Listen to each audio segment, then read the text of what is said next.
Hi, Joshua, here again for those of you who are keeping score. I'm calling this the grizzled detective, or out-of-work writer, or perpetual teacher's assistant look.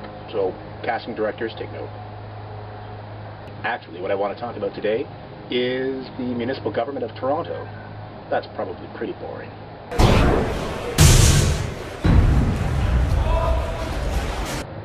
Now, if you already live in Toronto, then you know that our mayor, David Miller, and there's a train. I hope it's a short one. That's not what she said. As I was saying, for those of you who live in or around Toronto, you know that our mayor is David Miller. He's currently serving his second term as mayor.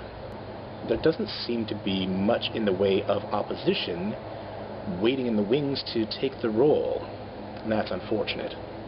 One of the names that gets thrown around a lot is Rob Ford. I like Rob Ford to be there just to point out the foibles of council. I don't think that he's ready to take the place of the mayor. On the other hand, I want somebody other than Miller. I just don't have a good candidate in mind, and I don't know that anybody else does either. John Tory's name keeps coming up. A good man who serves his community and has a record of serving his community, and I think would do very well as mayor, despite having done rather poorly as the leader of the provincial Conservative Party.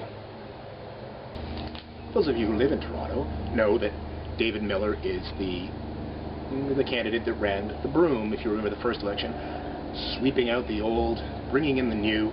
He was critical of our former mayor, Mel Lastman, and his private meetings with local business owners and other, I guess, bigwigs in industry and commerce around the city. Miller pointed this out and was concerned that there were secret deals being made, and that wasn't in the spirit of, you know, the democratic city council.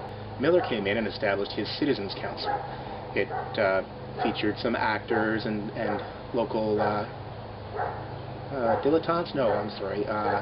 Intellects. Yes, that's right. The shining lights of our city. They basically convened to agree with David Miller. So it's not so much that he disagreed with having kind of secret behind-the-scenes meetings to discuss policy. It's just that he didn't like the company that Mel Lastman kept.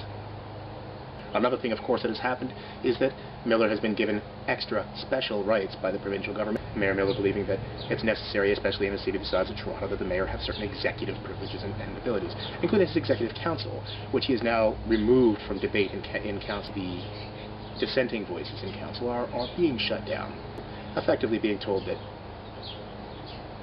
the laws are going to pass anyway. Bylaws. Remember, this is municipal government, and you should remember that. The bylaws are going to pass anyway, so why argue about it? And so as a result of this, we now have a city council that passes a bylaw which forces retailers to charge an additional 5 cents for every plastic bag that you take out of the store. The idea being that that's going to dissuade you from using those plastic bags, and they will stop going into the environment. Instead, you're going to use reusable bags. Charging 5 cents per plastic bag within the municipality of Toronto and not beyond its borders, please don't spread the policy beyond the borders, is not the answer. The answer is to just be rid of plastic bags. And of course, the other good one is the additional $60 that you have to pay when you renew your license plate stickers. That is intended to offset your carbon footprint somehow.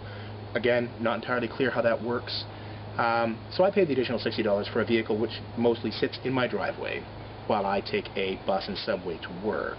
If I lived in one of the surrounding municipalities around the city, I would not pay that, but I would be able to drive my car right across the city every single day and spew exhaust. So the reasoning behind that extra $60 is absurd, much like with the bicycle lane on Jarvis. Bicycle lane 300 meters to the east of that street is already underused, and putting a bicycle lane on Jarvis is not going to magically cause hundreds of cyclists to appear, and people aren't going to get out of their cars and get onto the bicycles. It's foolishness. The reasoning is flawed. The thinking is not complete on any of these projects. The really interesting thing is that even as Miller and his cronies at City Hall continue to push their own particular agenda through, the tide of public opinion is turning against them. Naturally, on a radio station like CFRB or in a newspaper like the Toronto Sun, the tide was already kind of against him from the get-go with the Island Airport Bridge.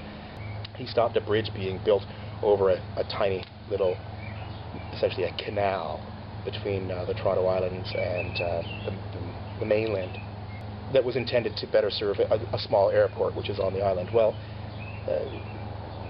stopping the bridge hasn't stopped the airport. It's a necessary and useful service. And Porter Airlines, which flies out of the Toronto airport and does a lot of... These are municipal flights. These are ones that fly into New York and Montreal and Ottawa, Halifax. Their business is expanding. They're doing better than ever. More planes than ever flying out of there. And all of those people who have moved into condominiums like on the water, oh, now there's a plane. Right, the airport, booming business. Completely contrary. Miller and his council have no sense of what the city needs. At least when Lastman was having his secret little meetings, they were getting things done. Miller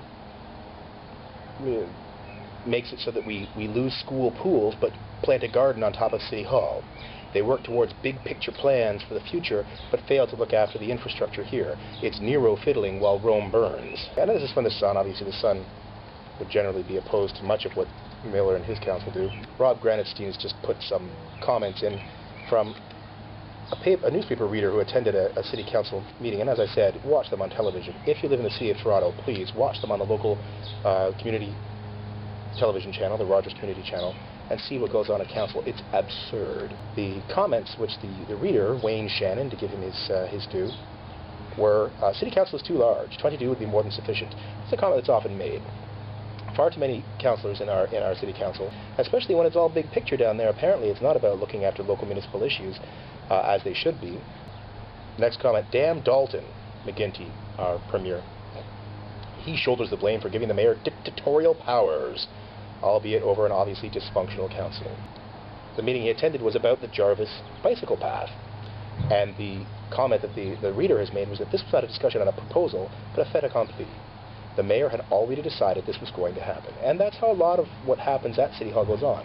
The numbers presented disputing the mayor's logic were staggering, but it did not matter. That's right, because there was no logic to the decision or any of the discussion on the mayor's side about the bike lane on Jarvis. They just want more bike lanes. They want more bike lanes, they want more trees, they want green roofs on all of our buildings, but they don't really have a plan for how that's going to happen beyond charging us additional fees, user fees, and renewal fees that aren't being called taxes but are effectively taxes, and the normal democratic rules of order do not apply. Their selective application is so obvious it's embarrassing.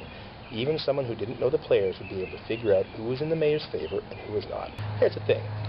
If you didn't like Lastman, and you liked Miller, and you wanted him to get in to change everything, you should understand that disliking a dysfunctional, dictatorial style of government shouldn't change when you agree with what they're doing. But all I'm saying is, a policy which is wrong is not tolerable because you agree with the philosophy of that policy. Wrong is wrong. Democracy is always right. In a democracy, you lose some of the battles, but when a majority rules, everybody wins. Except in the United States. But that's a whole different story. But if the negative media attention in all of the usual suspects, the right-wing established media, is the cake, well, the icing has to be stories in magazines like I Weekly and Now Magazine. Left-wing, student-friendly, mostly socialist-leaning. And articles like Municipal Affairs Desk columnist Chris Bilton. Power politics for the war, but against the troops. Talking about the dissent in council, about the so-called right wing.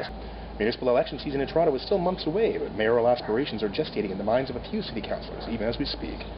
This is kind of hard to imagine, considering that for every scathing editorial, public backlash, or inter-council criticism about the course he's charted, David Miller retains his firm executive committee-backed grip on the clamshell steering wheel. Everything seems like it's under control, which might not necessarily be a good sign. But when even your supporters are turning against you, it's something to consider.